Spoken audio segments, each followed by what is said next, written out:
Selamat pagi semuanya. Kita akan segera mulai perkuliahan, jadi tolong kamera dinyalakan.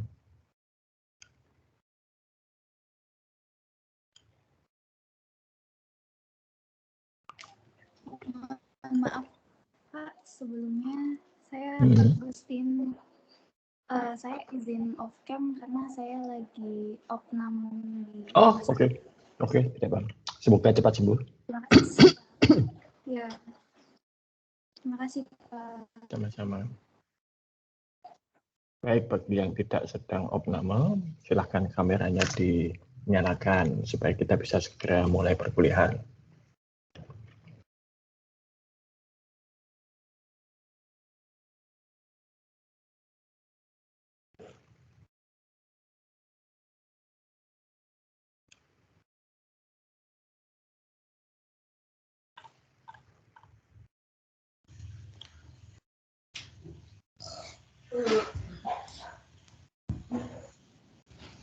Kamu makannya apa?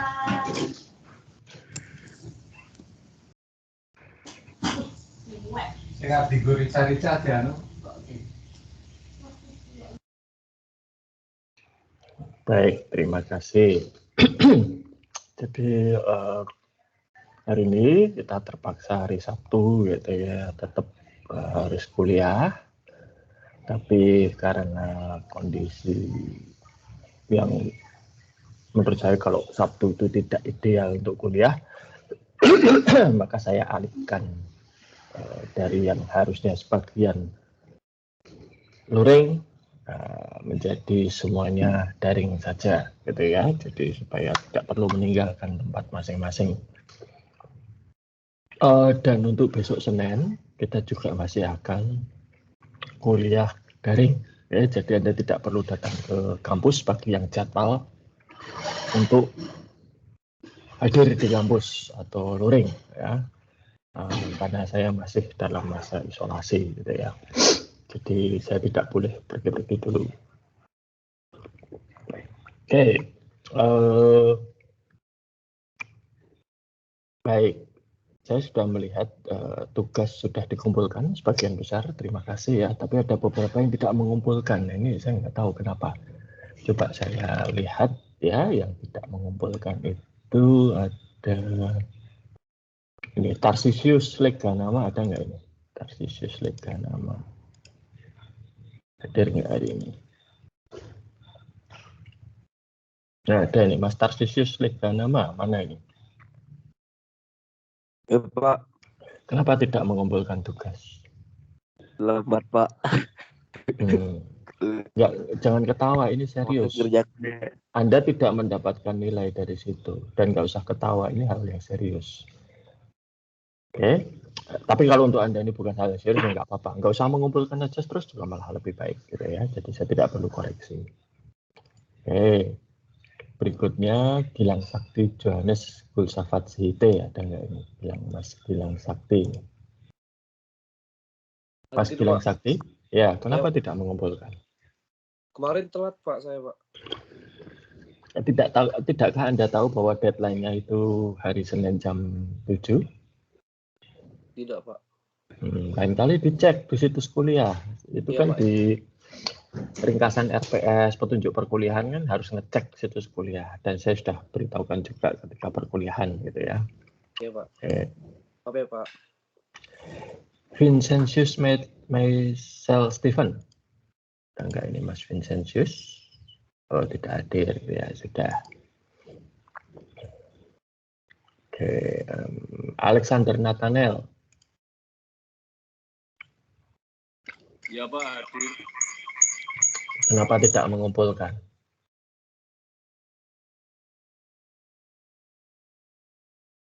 Mas Alex?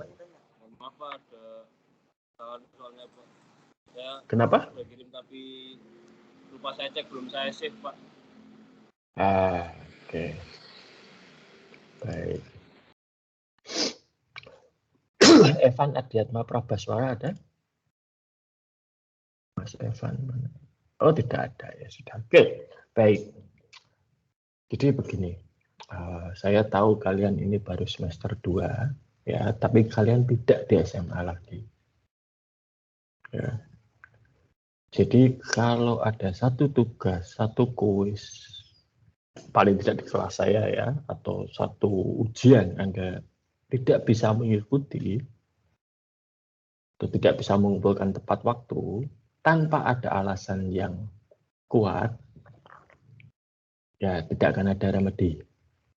Dan saya beritahu dari sekarang, ya meskipun kita ada ujian remediasi, tapi di kelas saya tidak ada ujian remediasi. Jadi kalau nanti Anda gagal mendapatkan nilai yang baik,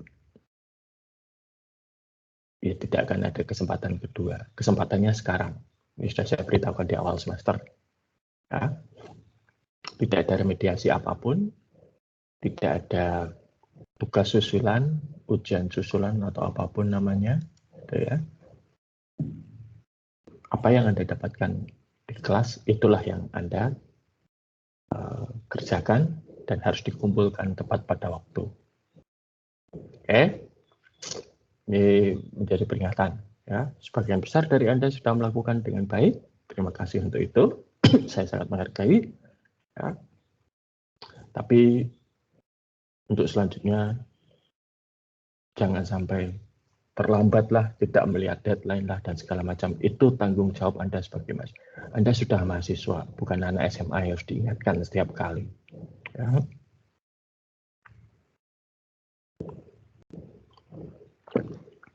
Oke, itu mengenai tugas. Jadi silahkan nanti menyesuaikan diri. Ya, Anda sudah dewasa. Baik. Hari ini kita akan bicara mengenai proses bisnis. Ya. Nah, bagi Anda yang sudah mengerjakan tugas, Anda sudah melihat video mengenai Amazon Go. Ya. Video itu tahun 2017 itu sebetulnya. Dan sejauh yang saya tahu, Amazon Go sudah benar-benar buka di Amerika Serikat. Nah, tidak ada lagi kasir, ya, tidak ada lagi orang yang ngawasi. Evolusi atau perubahan ke arah ke sana itu sebetulnya sudah mulai terjadi. Mulai 2015 misalnya.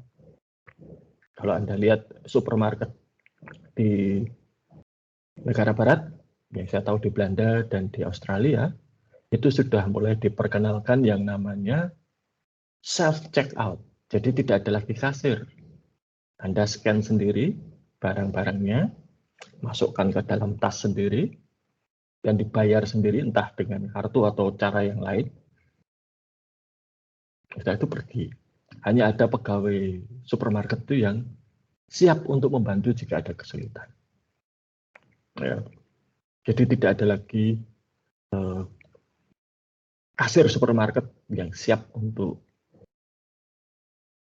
scanning, kemudian meletakkan barang belanjaan Anda di tas plastik atau tas belanja, dan kemudian memproses pembayaran. Sudah tidak ada lagi. Maka langkah berikutnya adalah benar-benar menghilangkan manusia dalam proses itu. Dan saya sangat setuju kalau kasir supermarket itu dihilangkan. Ya. Kasir supermarket itu adalah profesi yang tidak manusiawi. Jadi kalau Anda lihat bagaimana kasir supermarket itu bekerja, ya mereka harus berdiri berjam-jam. Kemudian harus melakukan pemrosesan transaksi, scan barang satu persatu, nanti kadang ada barang yang di-scan, tidak keluar datanya, harus tanya. Nanti ada pembeli misalnya buah yang harus ditimbang, lupa menimbang dan lupa belum ada labelnya, gitu ya. Berarti si kasir ini harus ngurus itu dan seterusnya. Dan itu dilakukan dengan imbalan yang tidak layak menurut saya. Maka kalau kasir supermarket itu dihilangkan, diganti dengan teknologi, saya sangat setuju. Ya. Nah, itu. Nah, yang Anda lihat di dalam video itu adalah proses bisnis. Ya. bagaimana seorang pelanggan masuk ke supermarket, memilih barang, kemudian barangnya itu kalau di supermarket konvensional di scan barcode-nya, tapi kalau di Amazon Go itu menggunakan teknologi namanya itu image processing ya, pengolahan gambar itu sudah dihitung bahwa barangnya sudah diambil, masuk ke keranjang, begitu keluar sudah langsung terjadi transaksi penjualan dengan dana dari rekening konsumen itu otomatis diambil dan dibayarkan ke rekeningnya Amazon untuk membayar sejumlah belanjaan. Ya. Nah, inilah nanti masa depan dan itu sudah berlaku. Ya. Apakah teknologi seperti itu sudah ada di Indonesia? Tidak persis seperti itu, tapi beberapa sudah. Misalnya yang terjadi di Surabaya, ya, yaitu untuk tilang elektronik. Ya, tilang elektronik itu juga sudah menggunakan artificial intelligence untuk menghitung sebuah mobil ini melanggar aturan lalu lintas atau tidak, melebihi kecepatan yang disyaratkan. Kalau Anda jalan-jalan di kota Surabaya, itu banyak sekali kamera di sana, ya, dan itu sudah didaya gunakan untuk tilang elektronik, ya. Dan cukup banyak yang lain, di mana peran manusia sudah tidak lagi terlalu banyak dibutuhkan. Kalau Anda sekarang melihat misalnya jalan tol gitu ya, untuk membayar tol kan sekarang pakai kartu elektronik e-money gitu ya. Tapi itu teknologinya masih terlalu kuno. 20 tahun yang lalu kalau Anda lihat ke jalan tol di beberapa negara modern, itu sudah tidak lagi menempelkan kartu. Tapi ada satu alat gitu ya, alat kecil itu, lalu kartunya itu dimasukkan ke sana, nanti alat itu atau nggak pakai kartu, bahkan ada alat itu, lalu nanti akun dari si pemilik mobil dimasukkan ke situ, ya, dan ditempelkan di kaca depan, di belakang spion tengah atau manapun. Nanti kalau lewat jalan tol nggak ada portal yang nutup buka gini ya, lewat jalan-jalan aja. Kalau saldonya mencukupi langsung dipotong. Kalau saldonya tidak mencukupi bagaimana? Kirimi surat cinta yang isinya denda. Ya. Ini di Singapura bahkan alat seperti ini tidak hanya untuk bayar tol, tapi juga untuk bayar parkir. Ya, jadi tidak ada lagi uang kas yang berpindah tangan. Sebagai gambaran ya, dulu pernah ada satu orang teman itu yang mengaudit, dia ikut kantor akuntan publik The Big Four di Indonesia, dia mengaudit jasa marga. Dia mengatakan selisih kas, kalau pintu tol zaman dulu ya, yang masih dioperasikan oleh manusia, kalau di satu pintu tol saja itu ada selisih antara catatan dengan uang kas sesungguhnya itu selisih 100 juta saja diabaikan. Kenapa 100 juta itu tidak signifikan? Jadi Anda bisa bayangkan, keputusan untuk mengganti sistem pembayaran tol dari manual menggunakan manusia menjadi kartu itu, per pintu tol bisa menghilangkan kebocoran kas sampai 100 juta. Itu baru satu pintu tol ya. Berapa pintu tol di seluruh Jawa? Ini, pekerjaan-pekerjaan yang tidak manusiawi kemudian digantikan oleh mesin, itu saya sangat setuju. Oke, nah sekarang kita lihat saja materi untuk hari ini, yaitu mengenai proses bisnis. Nah, oke, apakah sudah terlihat? Sudah, Pak. Baik, terima kasih. Ya, jadi kita akan melihat pengolahan transaksi, atau nanti juga sering disebut sebagai proses bisnis, maupun juga enterprise resource planning system. Oke.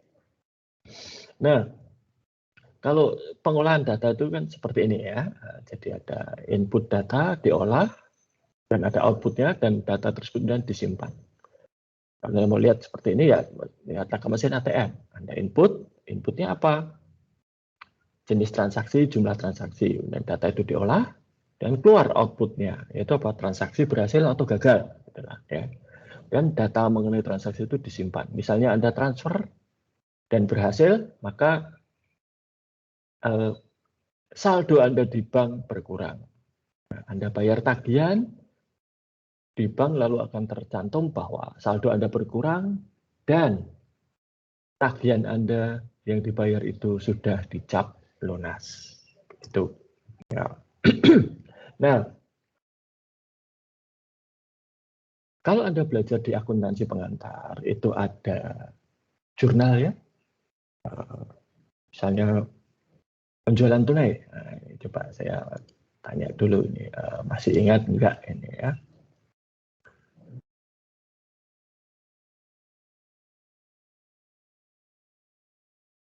Luisa Puspa Jelita, mana ini, Mbak Luisa? Iya, Pak. Kalau jurnalnya penjualan tunai itu apa, Mbak?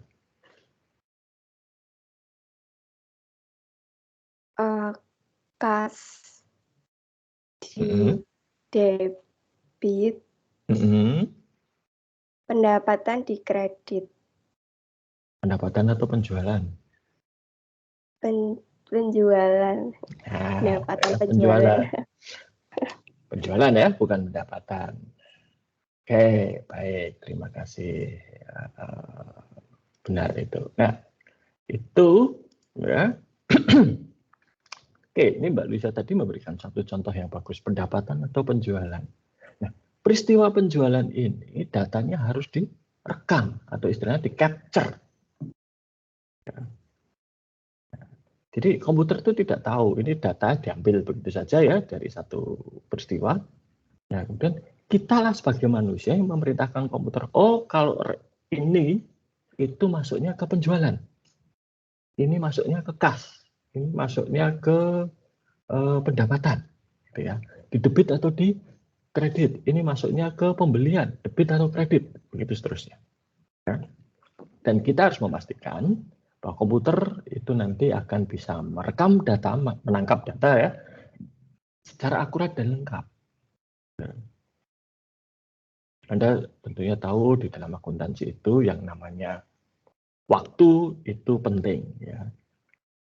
Maka kapan transaksi itu terjadi itu waktunya harus direkam.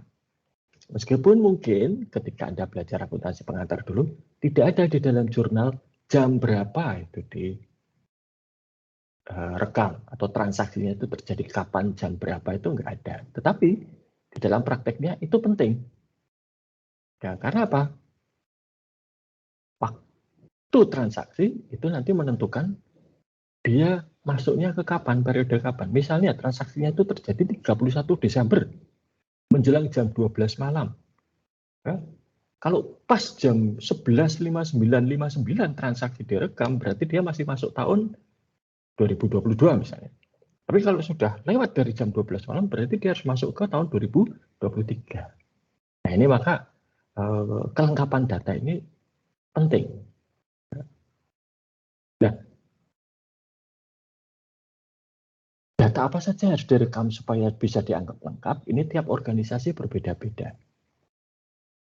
Beberapa organisasi misalnya itu merekam data cuaca pada saat penjualan untuk minimarket. Sehingga mereka bisa tahu kalau pas musim hujan, suhu sekian, itu barang apa yang paling laris. Ya nanti kalau misalnya pas musim kemarau itu biasanya itu minuman dingin lebih laris daripada minuman panas. Pas musim penghujan, minuman hangat lebih laris daripada minuman dingin. Ya. Sebenarnya kadang tidak semuanya seperti itu ya. Ada orang-orang yang cuaca panas pun minum minuman panas. Ya. Ada orang yang suhu minus 4 derajat juga tetap makan es krim misalnya. Nah, itu.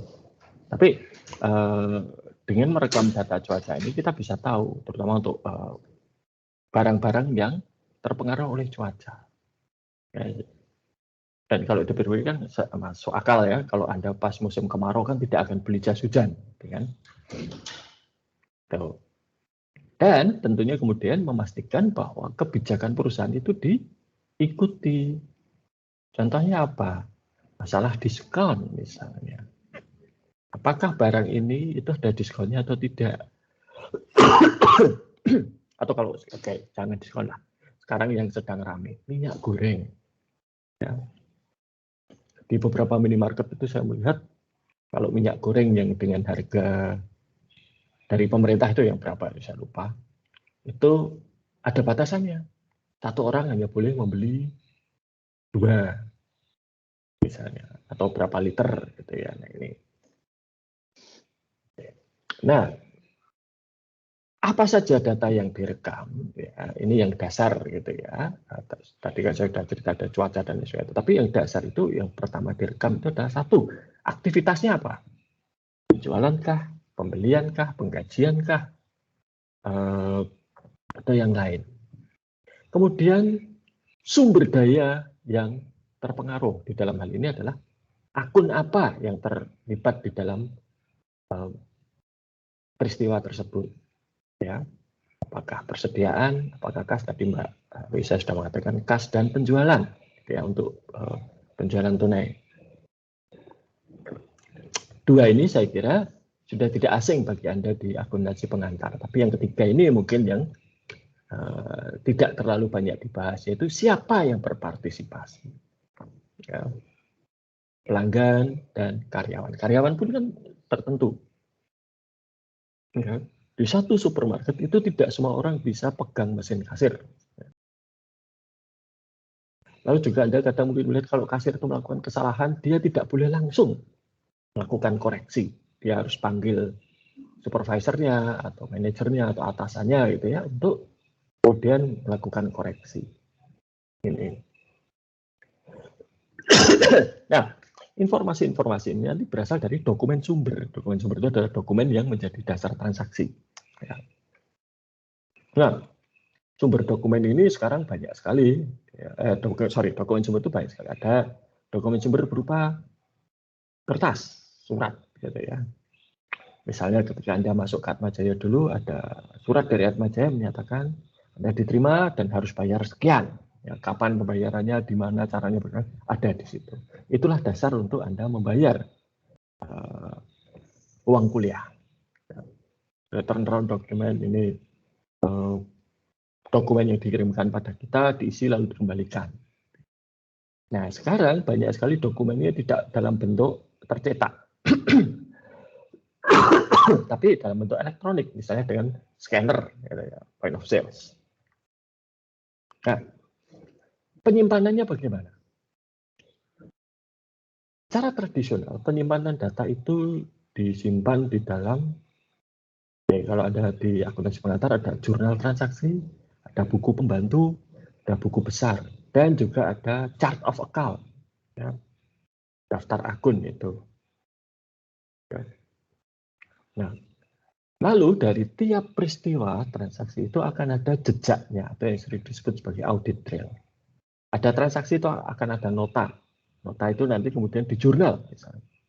Nota penjualan tunai ya di jurnal, kas pada penjualan. Nanti kasnya dimasukkan ke bank. Ada bukti setor. Dan penjualan dari jurnal-jurnal tadi diposting ke buku besar. Ada jejaknya. Buku besar nanti jadi laporan keuangan, ada jejaknya. Sehingga ketika di laporan keuangan ditulis ada penjualan sebesar 1 miliar setahun, katakan, itu bisa ditelusur kepada semua bukti penjualannya, semua jurnalnya. Itu yang disebut sebagai jejak audit. Jadi kalau Anda nanti belajar mengenai pengauditan, salah satunya itu adalah melihat bukti transaksi ini. Ya tentunya tidak semua akan diperiksa ya, tapi bisa diambil sampel random misalnya. Oh kemarin ada penjualan 1 miliar, ambil satu bukti transaksi penjualan. Benar ya kira-kira ada transaksi penjualan? Jangan-jangan katanya transaksi penjualan, tapi nggak ada buktinya sama sekali. Gitu ya. Oke. Ini saya lewati.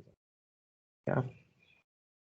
Nah, pengolahan data di dalam lingkungan berbasis komputer itu sering ada 4 tipe ya, sering disebut sebagai GROT. C itu creating, ya, catatan baru atau new record. Misalnya ada konsumen baru, ada produk baru, gitu ya.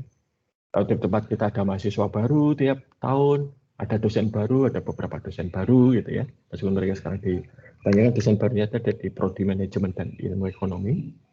Kalau di akuntansi itu dosen terbarunya yang paling muda itu Pak Mario, gitu ya. Dan reading existing data, artinya membaca data yang sudah ada, updating previous record of data, jadi data yang sudah ada itu diperbarui.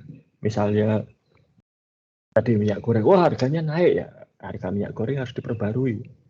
Atau pelanggan ada yang pindah alamat pengiriman, tadinya dikirim ke Babarsari, sekarang minta dikirim ke Jalan Kaliurang, nah, ini harus diupdate. Dan menghapus data. Nah, menghapus data ini ada aturannya, ya, tidak sembarangan data itu bisa dihapus. Di Indonesia misalnya, data transaksi yang terkait dengan perpajakan itu tidak boleh dihapus sampai 10 tahun. Ya. Jadi kalau hari ini ada transaksi, ada pajaknya, maka bukti-bukti transaksi itu harus disimpan sampai 10 tahun.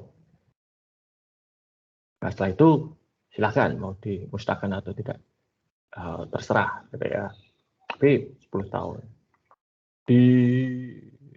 Saya nggak tahu Anda mengikuti politik Amerika Serikat atau tidak, tapi Presiden Amerika Serikat 45, Presiden Trump itu katanya sering mencacah dokumen.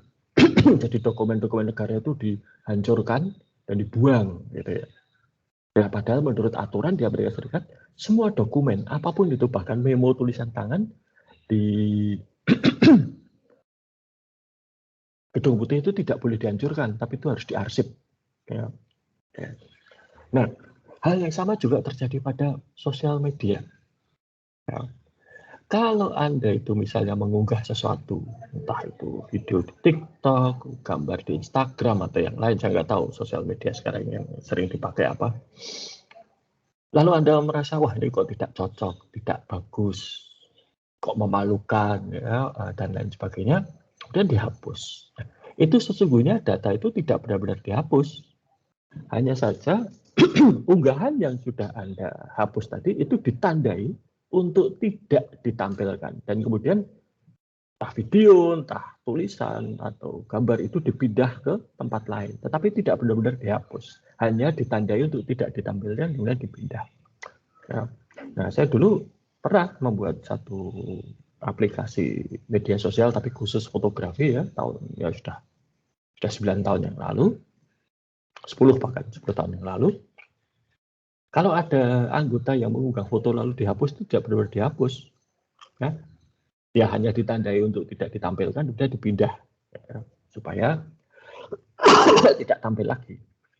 Nah, kenapa ini terjadi? Karena nanti kalau ada masalah dan itu sampai kemudian masuk ke wilayah penyelidikan maupun penyidikan oleh penegak hukum, data itu harus bisa dan itu diminta, ya, data itu harus bisa disajikan yang sudah dihapus tadi. Ya, yang dihapus itu ternyata adalah bukti-bukti kejahatan. Ya, kita nggak boleh menghilangkan itu harus tetap dijaga, dan kalau diminta oleh penegak hukum harus diserahkan. Ya. Sampai tidak menyerahkan malah dihukum, ya, karena berarti menghalangi proses penyelidikan. Nah, dan output informasinya itu bisa berupa output yang online atau soft copy yang tampil di layar, terdengar suaranya, gitu ya, terlihat videonya, atau yang dicetak. Sekarang ini sudah sangat jarang, apalagi semenjak 2 tahun terakhir masa pandemi ini, output ini berupa hard copy. Ya masih ada beberapa, tapi kebanyakan sudah soft copy. Nah, saya sudah sedikit menyinggung mengenai siklus-siklus pengolahan transaksi pada pertemuan yang lalu, pertemuan yang lalu ada siklus pendapatan, siklus pengeluaran, produksi, human resource, payroll, gitu ya, dan general ledger dan reporting system. Ada satu software besar yang disebut sebagai Enterprise Resource Planning atau ERP. Ini semua siklus ini digabung menjadi satu ya, software ya, ERP ini. Dan ini banyak dipakai perusahaan besar. Enterprise itu artinya adalah perusahaan besar. Ya. Perusahaan yang memiliki banyak divisi yang berbeda. Perusahaan yang memiliki mungkin banyak anak cabang. Kalau kita bicara enterprise, kita lihat seperti Pertamina. Pertamina itu punya Pertamina Hulu yang melakukan pencarian sumber minyak. Ada Pertamina Refinery yang melakukan pengolahan minyak mentah. Ada Pertamina Retail yang berjualan BBM di SPBU. Nah, ini ya, ini jadi satu. Astra internasional. Astra itu punya perusahaan-perusahaan yang menjual mobil dan motor. Dia juga punya pabrik mobil dan motor.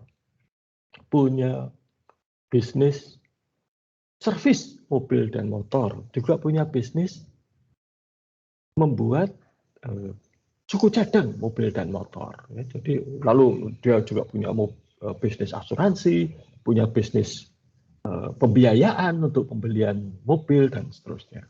Nah, itulah enterprise. Nah, dengan semua siklus itu terintegrasi menjadi satu, maka sekali data itu direkam, itu sudah langsung tahu semua pihak yang, contoh ya, misalnya salah satu enterprise itu adalah Garuda Indonesia. Begitu satu tiket terjual, dipesan ya, dan dibeli, Garuda sudah bilang, bisa langsung tahu, oh orang ini nanti akan duduk di sini. Berapa kilogram bagasi yang harus dialokasikan. Berapa porsi makanan yang harus disiapkan. Dan seterusnya. Asuransi harus dibayarkan dan seterusnya. Ya. Jadi ini bisa mengendalikan perusahaan besar itu dengan mudah. Ya, dan cepat. Apa yang terjadi di Astra misalnya ya. Ketika Toyota itu menjual satu mobil baru, ya, Astra Autopart yang memproduksi suku cadang, dia sudah tahu, oh ini untuk 10 tahun ke depan kebutuhan suku cadangnya sekian. Lalu nanti bengkelnya juga sudah, oh jadwal servisnya setiap berapa bulan misalnya, itu semua sudah tahu. Oke. Nah, namun ERP ini juga tidak serta-merta lalu menjadi semacam obat mujarab gitu ya. ERP ini mahal. Salah satu paket ERP yang saya tahu yang populer di Indonesia, SAP namanya, itu lisensinya atau biaya sewanya itu per tahun saja, ini baru sewanya ya, sewa softwarenya saja 5 miliar. Lalu waktu untuk implementasinya juga lama. Sebagai contoh, implementasi modul akuntansi keuangan, ya, belum yang lain-lain, barangkali itu bisa memakan waktu 1,5 tahun ya, dan kompleks. Ya. Oke. Itu mengenai proses bisnis dan sebagainya. Ya. Sampai di sini apakah ada pertanyaan?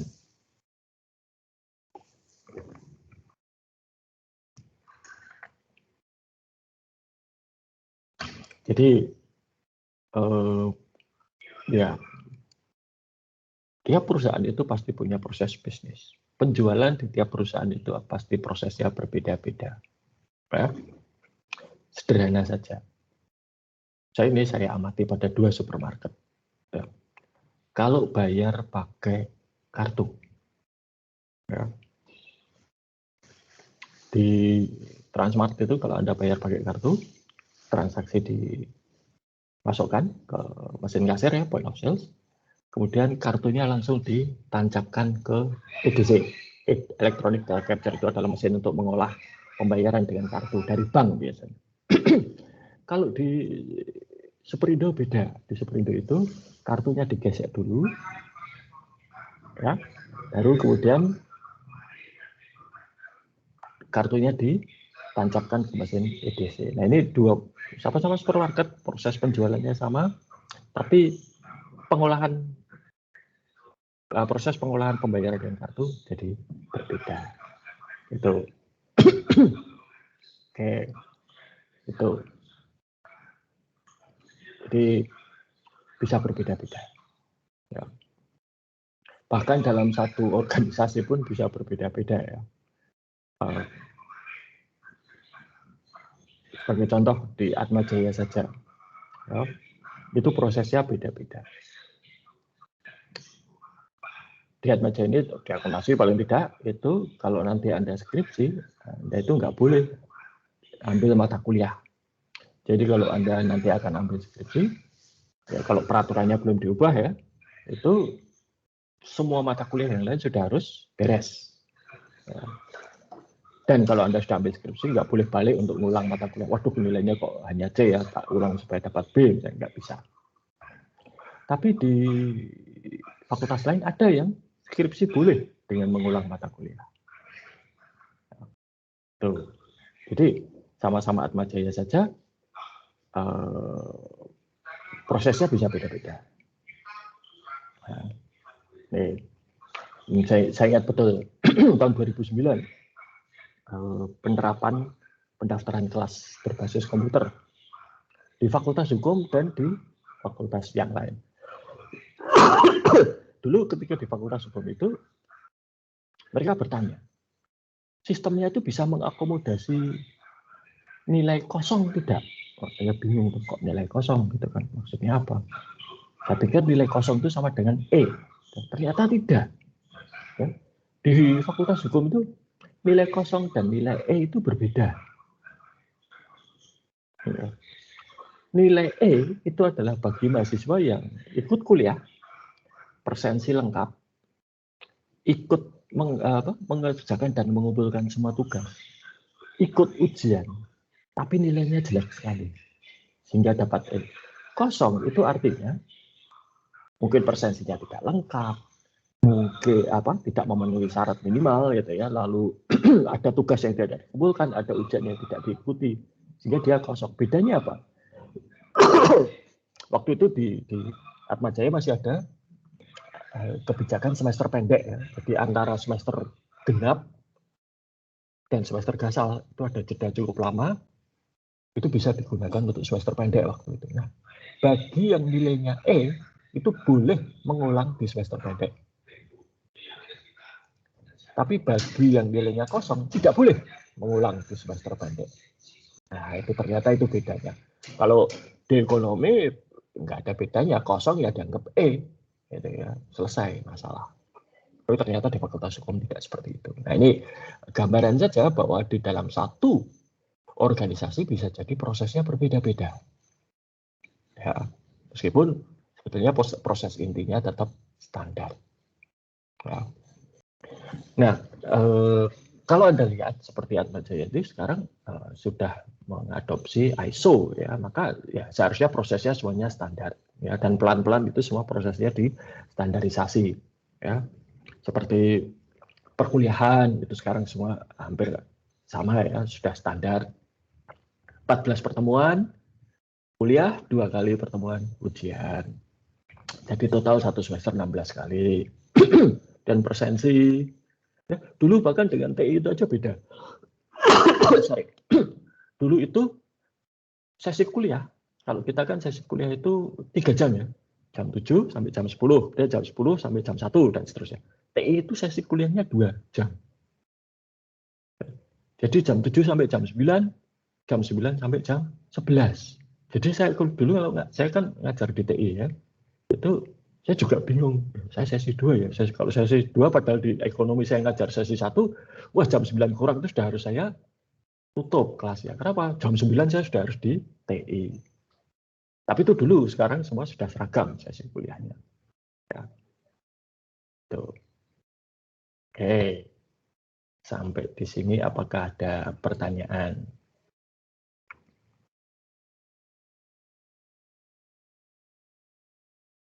Nah, baik. Kalau Anda amati, oh ya ada pertanyaan. Siapa ini? Silakan, siapa tadi yang mengangkat tangan? Mohon izin bertanya, Pak. Silakan. Saya mau tanya, kan penggunaan AI atau kecerdasan buatan itu kan membantu dalam proses bisnis. Apakah ada kekurangan atau kelemahan yang dapat dialami dalam proses bisnis? Terima kasih, Pak. Baik. Terima kasih. Ini pertanyaan bagus sekali. Belum akan saya sampaikan sekarang sih, tapi karena sudah ditanyakan saya jawab. Ya, ada. Ya. Dan ini justru sekarang yang menjadi perhatian maupun menjadi fokus dari para ilmuwan artificial intelligence. Jadi ini masuk ke dalam wilayah yang namanya itu adalah responsible artificial intelligence dan ethical. Jadi ada etika dan tanggung jawabnya. Kenapa? Artificial intelligence itu kayaknya membuat manusia. Dan ketika dibuat, itu prasangka, bias, maupun juga sifat-sifat buruk manusia pembuatnya itu ikut tercantum di dalamnya. Sebagai contoh, ya, dulu ada seorang mahasiswa S3 yang belajar mengenai facial recognition, ini wajah, ya, pengenalan wajah. Kalau bagi Anda yang sudah Anda yang pakai iPhone atau iPad tahu ada Face ID ya, jadi untuk membuka kunci dari gate gawai Anda kan tidak perlu pakai PIN atau apa, tapi langsung pakai wajah. Laptop saya juga ada begitu. Ini kalau pakai yang laptop yang kameranya bisa mendukung namanya Windows Hello, itu tidak perlu ngetik password untuk membuka, tapi cukup duduk di depan kamera dan nanti langsung terbuka. Nah, tapi di awal-awal teknologi ini digunakan ternyata ada bias. Itu apa? Nah, kebetulan si mahasiswa yang mempelajari ini itu berkulit hitam. Ketika dia mencoba, itu tidak pernah bisa membuka. Ya. Tapi temannya yang kulit putih bisa. Nah, kenapa itu terjadi? Jadi begini, yang namanya artificial intelligence itu bekerja berdasarkan data. Ya. Nah, ketika teknologi untuk mengenali wajah ini dibuat, itu mereka diberi latihan. Ya. Latihannya dengan cara apa? Dengan cara mencoba mengenali wajah dengan ribuan foto. Ya. Nah, si pembuatnya itu orang berkulit putih. Tanpa sadar, dia itu menggunakan orang-orang dengan yang digunakan untuk melatih artificial intelligence itu adalah foto orang-orang berkulit putih. Ini tanpa disadari. Ya, sekarang beginilah. Kalau kita setiap hari ketemunya teman-teman Anda, lalu Anda mau melakukan sesuatu ya pasti dipakai kan teman-teman Anda gitu ya untuk membantu. Nah, seperti itu. Jadi orang begitu dipakai orang kulit hitam nggak bisa. Facebook itu punya satu, saya nggak tahu ada pasti Facebook. Dulu Facebook itu mengenalkan fasilitas baru, yaitu kalau Anda mengunggah foto, Facebook kan berusaha mengenali foto-foto itu dan kemudian otomatis tagging orang-orang yang ada di dalam foto itu di tag akun Facebooknya. Di awal-awal itu hanya berhasil untuk foto-foto orang berkulit putih. Begitu orang kulit berwarna seperti orang Asia, orang Afrika gitu ya, itu tidak berhasil. Nah, ini. Jadi artificial intelligence itu sangat tergantung kepada dulu mengembangkannya dengan data apa. Melatihnya itu pakai data apa. Kalau datanya itu tidak baik, ya hasilnya tidak akan baik. Contoh yang lain. Amazon yang bikin supermarket tanpa kasir tadi ya, itu pernah membuat penjadwalan kerja dengan artificial intelligence yang membuat pria nggak tahu bagaimana ceritanya, tahu-tahu ketika itu dijalankan semua karyawan wanita diturunkan pangkatnya dan jadwalnya dikurangi. Wow, kayak menimbulkan masalah loh kalau banyak wanita gitu ya, banyak karyawan wanita yang sudah naik ya, pangkatnya sudah cukup bagus, begitu pangkatnya diturunkan dan jadwal kerjanya dikurangi. Ya ini kan masalah ini ya, pendapatan. Wah ya rame. Dan diketahui bahwa itu ternyata kesalahan ada pada artificial intelligence. Yang lain lagi, ini lebih berbahaya lagi kalau ini. Dulu ada seseorang itu mengembangkan satu model artificial intelligence untuk menebak dari data gaya hidup, misalnya tekanan darah, pola makan, pola hidup, lama olahraga, dan seterusnya, itu dia bisa menebak orang ini besok akan mengalami sakit diabetes atau tidak. Gitu ya. Nah, ternyata itu akurat. Tapi masalahnya, data pasien yang dipakai untuk melatih artificial intelligence ini adalah data pasien di negara barat, di mana pola konsumsi makanan dan aktivitasnya berbeda. Ya. Ini. Jadi itu. Dan sekali lagi ya, artificial intelligence itu sangat tergantung kepada data yang dipakai. Dulu zaman tahun 2009, Google itu pernah, Anda mungkin sekarang akrab dengan CDC ya. CDC itu adalah badan pemerintah Amerika Serikat yang menangani penyakit menular. Dulu CDC itu kewalahan menghadapi wabah flu, belum COVID, baru flu. Yang terjadi itu adalah CDC baru tahu terjadi wabah flu itu 2 minggu setelah kejadian. Lalu Google membantu. Google itu berhasil menebak satu daerah itu akan ada wabah flu atau tidak 2 minggu sebelum wabah itu benar-benar terjadi. Dengan akurasi 95%. Wah, luar biasa kan? Kenapa? Google melihat dari aktivitas mesin pencari. Ya Google itu di daerah itu. Kalau di daerah itu tiba-tiba muncul banyak kata kunci flu, obat flu, cara merawat flu, gejala flu. Nah, Google menebak di daerah itu akan terjadi wabah flu. Logikanya adalah, ya seperti COVID lah, Anda tidak akan mencari informasi dengan kata kunci wabah flu, cara merawat flu, gejala flu, ya, obat flu, kalau tidak satu mengalami flu, dua melihat orang lain mengalami flu. Ya kan, logikanya seperti itu. Dan sukses, Google berhasil. Tapi kemudian ketika cerita keberhasilan Google ini muncul, orang se-Amerika rame-rame mencoba. Mereka memasukkan kata kunci mengenai gejala flu dan lain sebagainya ke mesin pencari Google. Dampaknya apa? Ya, lalu jadi kacau. Daerah yang tidak ada gejala flu diprediksi punya gejala flu gara-gara orang-orang memasukkan kata kunci flu di situ. Karena ingin coba-coba aja. Ya, jadi itu. Begitu Mbak Monica, apakah bisa menjawab tadi? Bisa Pak, terima kasih. Sama-sama. Adakah yang ingin bertanya lagi? Baik ya, ini Anda kan nanti akan bekerja dengan menggunakan teknologi ini, jadi harus tahu kelemahannya memang. Ada yang akan ditanyakan?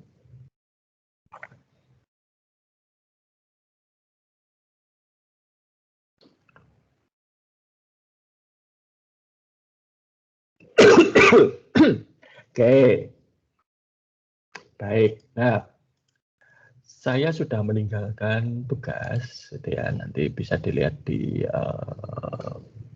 nah ini di situs kuliah, ya. Dokumentasi proses bisnis UMKM. Oke, jadi Anda kan sudah punya kelompok ya. Tiap anggota kelompok itu diminta satu orang mengamati satu pelaku bisnis UKM yang menjalankan usahanya melalui internet.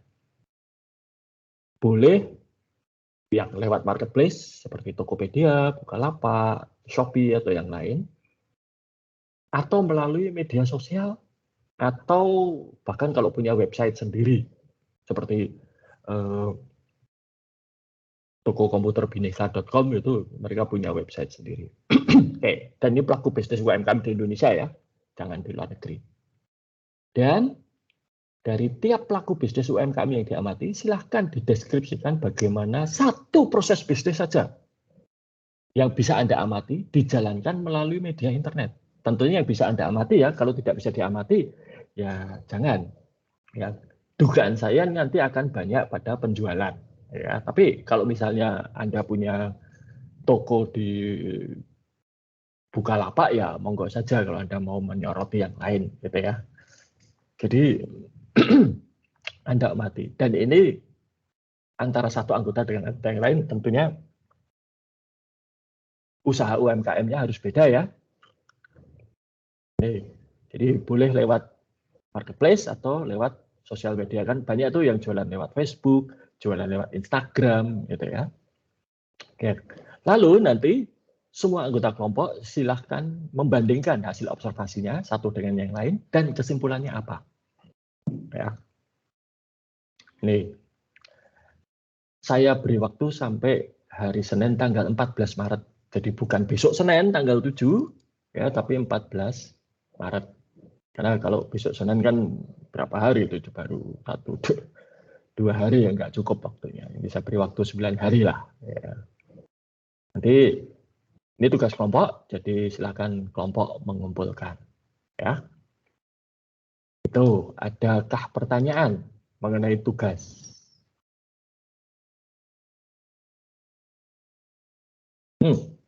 Mas Prayoga, silakan. Pak mau nanya, untuk pengumpulannya itu perwakilan dari salah satu kelompok apa semua yang harus upload? Satu saja yang mengumpulkan. Tetapi anggota kelompok yang lain silahkan ngecek apakah menjelang deadline sudah dikumpulkan atau belum. Ya. Oke. Dan kalau ternyata anggota yang ditugaskan untuk mengumpulkan itu mengalami kesulitan, ya anggota kelompok yang lain harus siap untuk mengumpulkan. Menangkap? Oke, baik. Dan jangan mepet ya. Server situs kuliah itu diset menggunakan standar waktu internasional. Ya. Jadi itu yang saya jadikan pegangan. Kalau ada yang mengatakan, Pak, kami sudah berusaha mengumpulkan tepat waktu, tapi ditolak, katanya sudah lewat, padahal masih ada 2 menit, gitu ya. Kalau server mengatakan waktunya sudah lewat, ya situs kuliah mengatakan waktunya sudah lewat, sudah ditutup, ya saya lebih percaya pada situs kuliah. Jadi tingkat kepercayaan saya itu nomor 1 itu Tuhan, nomor 2 server, baru Anda, gitu ya. Jadi saya lebih percaya waktunya server daripada Anda, gitu. Jadi jangan mepet, jangan kurang 1 menit baru mengumpulkan ya. Gitu. Saya kira waktu 9 hari cukup lah ya. Ada lagi pertanyaan mengenai tugas?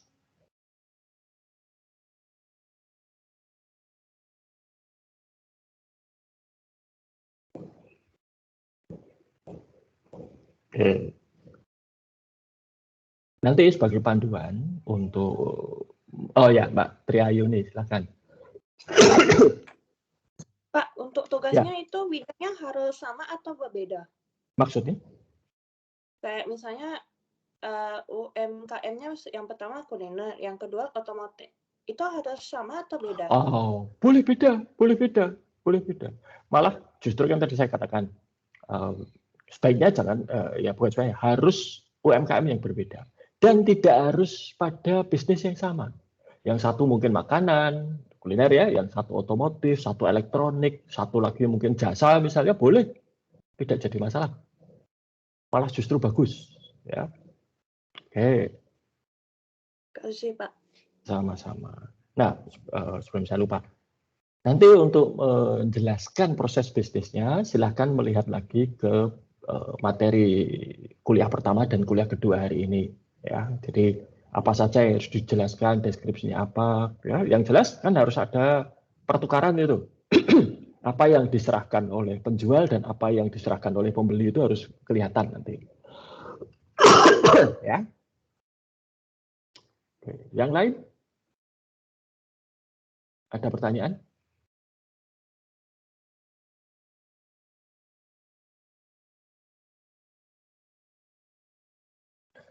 Baik, kalau tidak ada, kuliah kita hari ini cukup sekian. Ya, saya tidak ingin menyita waktu hari Sabtu Anda. Ya.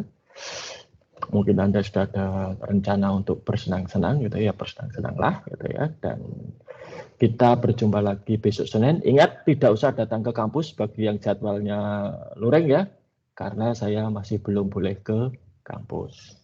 Oke, sampai jumpa besok Senin dan selamat pagi.